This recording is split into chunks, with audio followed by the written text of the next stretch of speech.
یعنی اگر با تو ماند مرا تا آخر عمرم در اینجا زندانی میکنی. آخر من چی گناه کردم؟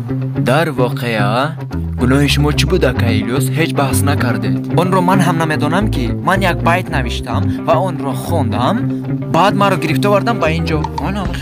حاجی این خیلی تنها با نوشتن یک سرود آدم را به اینجا گرفتن نمیارند.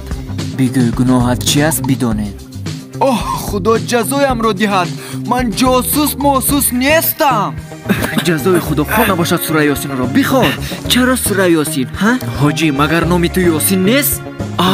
نامم یاسین اما دوستان مرا الیاس نام میبرن. من با تو سوره الیاس رو بخونم.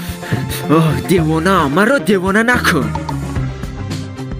بگذار من دوستم یگید، من حالا با تو یک چیز میگویم. حاجی نیمکولا آدم رو از دین بیرون میکنه. یگید چیکار میکنی پسرم؟ نرس به حاجی. چه خیلی حاجی رئیس؟ این آدم حاجی ماجی نیست. نه آخه رئیس، این آدم خودش رو حاجی میگراد اما از دهانش یک کلمه راست نمیبراید. توبه گوی خدا میزند تو را. ایره خاموش شو. تا امروز یگان خطای حاجی را ندیدم. من آدم وظیفه‌اش را اجرا کند. چشمانت روشن رئیس؟ آزاد میشده ای؟ خدا همتان را نجات دهد. آمین.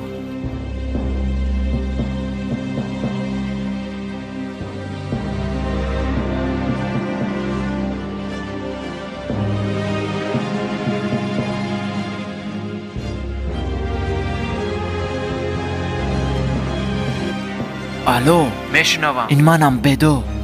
بله بدو، چی شد؟ یگون گپ شد؟ رئیس میبراید به نزدیکی. حالا خبرش آمد بدو، هر چی زودتر کارش رو تمام کن. خیر با من چی میشود بعد؟ خواطر نشو، تو رو حمایه میکنید. حالا زود همین کار رو تمام کن. با مسئله تو هم سر و کار دارم. انشالله به نزدیکی تو هم به مثل ما آزاد میشوی. به خدا رئیس، این آدم ها مرا از اینجا برآمدن نمیمانند. یک شناسی به هم تو دارم، شناسی دیرینه. انشالله او یاری دهد تو سفید میشوی. حمایه‌گری من سرکمیسر سمی، او هم با مسئله تو مشغول است. خدا خواهد خبرهای خوب را میگیری. خدا راضی باشد. یگید در دستانم کلان شد. پدرش دوست جانی هم بود. در یک شب تمام عائله را شهید کردند. خدا رحمت کند و صبر عطا کند برادر. از یک امتحانی بسیار مشکل گذشته ای. خدا هست مشکلی نیست.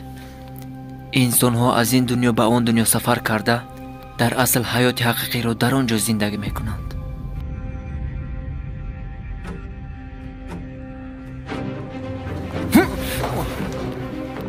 آیا سر دهید، نمی ارزد.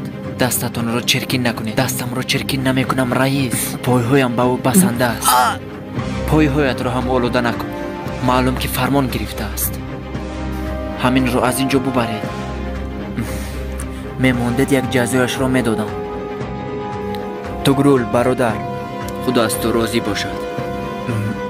از هممون رئیس.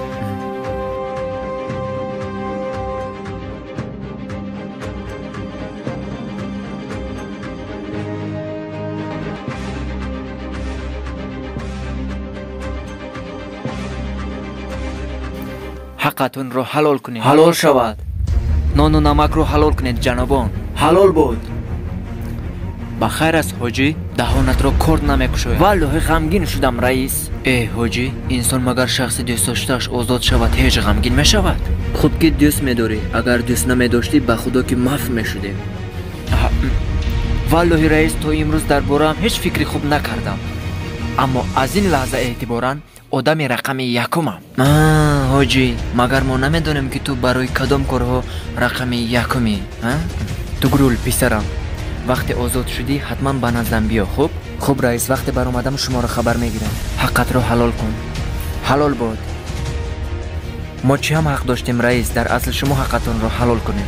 دوستان، برای همه شما تشکر آن را میکنم که ما رو در اینجا تنها نگذاشتید و یگانه امید ما هم از اینجا شما ساق و سلام به خانه‌تون برگشتنتان است.